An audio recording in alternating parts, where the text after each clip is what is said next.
দিল্লীত অস্তিত্বৰ যুঁজত হাত ঝাৰুৰ কোবত নিশ্চিন্ন হৈছিল হাত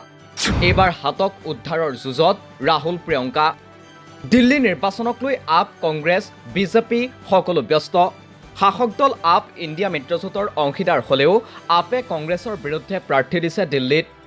তাৰ বিপৰীতে ইণ্ডিয়া মিত্ৰজোঁটৰ সহযোগী দল মমতা বেনাৰ্জীৰ তৃণমূল কংগ্ৰেছ অখিলেশ যাদৱৰ সমাজবাদী পাৰ্টি উদ্ধৱ ঠাকৰেৰ শিৱসেনা শাৰদ পাৱাৰৰ এনচিপি দলে ইণ্ডিয়া মিত্ৰজোঁটৰ অংশীদাৰী দল কংগ্ৰেছৰ পৰিৱৰ্তে সমৰ্থন আগবঢ়াইছে আম আদমি পাৰ্টিক সহযোগী দলবোৰৰ যুক্তি যে ইণ্ডিয়া মিত্ৰজোঁট গঠনৰ সময়তে এটা সমূহীয়া সিদ্ধান্ত লোৱা হৈছিল সেই অনুসৰি যিটো দল য'ত শক্তিশালী তাতেই নিৰ্বাচনত নামিব সেই অনুসৰি আপে নিৰ্বাচনত প্ৰতিদ্বন্দ্বিতা আগবঢ়াইছে দিল্লীত আপৰ বিৰুদ্ধে এতিয়া মূল প্ৰতিদ্বন্দ্বী দল হৈছে কংগ্ৰেছ আৰু বিজেপি কিন্তু কংগ্ৰেছ দলে দিল্লীত অধিক সময় ক্ষমতাত থকাৰ হিচাপত যি ধৰণৰ আক্ৰমণাত্মক হ'ব লাগিছিল তেনেধৰণৰ আক্ৰমণাত্মক হোৱা নাই বৰঞ্চ মাত্ৰ কেইটামান মাহ শাসনত থকা আৰু বিগত ২৫টা বছৰ দিল্লীত শাসনত নথকা বিজেপিয়ে অধিক জোৰদাৰ গতিত আৰম্ভ কৰিছে দিল্লীত নিৰ্বাচনী প্ৰচাৰ ইয়াকে লৈ ক্ষোভিত হৈছে কংগ্ৰেছ নেতৃত্ব ইতিমধ্যে কংগ্ৰেছ নেতৃত্বই দিল্লীৰ নিৰ্বাচনত জোৰদাৰ গতিত নিৰ্বাচনী প্ৰচাৰ চলোৱাৰ পৰিকল্পনা কৰিছে ৰাহুল গান্ধী আৰু প্ৰিয়ংকা গান্ধীয়েও শীঘ্ৰেই নিৰ্বাচনী প্ৰচাৰত নামিব তাৰ বাবে ইতিমধ্যে সকলো প্ৰস্তুতি সম্পূৰ্ণ হৈছে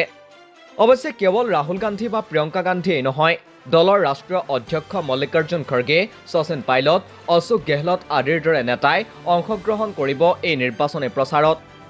ৰাহুল গান্ধীৰ মতে নিৰ্বাচনত জয়ী হোৱাৰ বাবে প্ৰচেষ্টা চলাবই লাগিব তাৰ বিপৰীতে চকু কাণ মুদি বহি থাকিলে দিল্লীত কংগ্ৰেছৰ যিসকল স্থায়ী ভোটাৰ আছে তেওঁলোকৰ কংগ্ৰেছৰ প্ৰতি বিৰাগ জন্মিব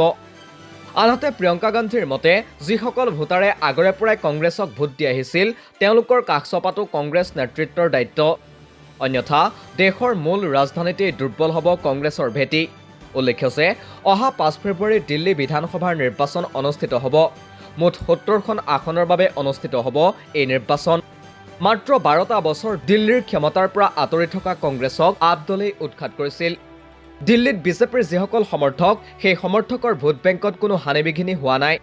বৰঞ্চ বিজেপিয়ে ২০১৯ আৰু ২০২৪ চনৰ লোকসভা নিৰ্বাচনত দিল্লীৰ ৭খন আসনেই লাভ কৰিবলৈ সক্ষম হৈছিল তাৰ বিপৰীতে আপৰ ক্ষমতা দখলে দিল্লীত লোকচান কৰিছে কংগ্ৰেছক সেয়ে কংগ্ৰেছে নিজৰ ভোট বেংক পুনৰুজ্জীৱিত কৰাৰ স্বাৰ্থত এইবাৰ ৰাহুল গান্ধী আৰু প্ৰিয়ংকা গান্ধীয়ে নিৰ্বাচনী যুঁজত প্ৰচাৰ চলোৱাটো বিচাৰিছে অৱশ্যে ৰাহুল প্ৰিয়ংকাৰ নিৰ্বাচনী প্ৰচাৰে কংগ্ৰেছক দিল্লীত কি পৰ্যায়লৈ লৈ যায় সেয়া স্পষ্ট হ'ব অহা ৮ ফেব্ৰুৱাৰীতহে